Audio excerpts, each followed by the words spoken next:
আচ্ছা বলতে পারেন, এই যে যারা 2016 পরীক্ষার্থী ছিল, যারা চাকরি হারা, এই 26,000 চাকরি হারা মানুষ, তাদের মধ্যে যোগ্য অযোগ্য মিলে রয়েছে।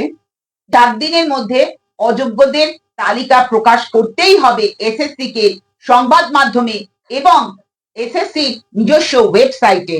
আপনারা একবার ভেবে দেখুন, এই মানুষগুলো যারা যোগ্য চাকরি প্রার্থী ছিল, যারা এতদিন চাকরি করেছে, মানে শিক্ষকতা করেছে, তাদের আবার পরীক্ষা দেওয়ার জন্য বসতে বলা হচ্ছে, যোগ্যতার বিচার করতে চাওয়া হচ্ছে।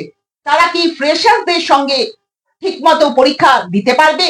তারা কি এতদিনে তাদের যে সিলেবাস, এই যে একটা কম্পিটিটিভ পরীক্ষা, এত বড় একটা সিলেবাসের ওপর এত লক্ষ লক্ষ স্টুডেন্ট যেখানে কম্পিটিশন করে, সেখানে নিজেদের যোগ্যতা পুনরায় এই এতগুলো বছর পরে প্রমাণ করতে সক্ষম হবে? আপনাদের কি রায়? অবশ্যই কমেন্ট বক্সে জানাবেন।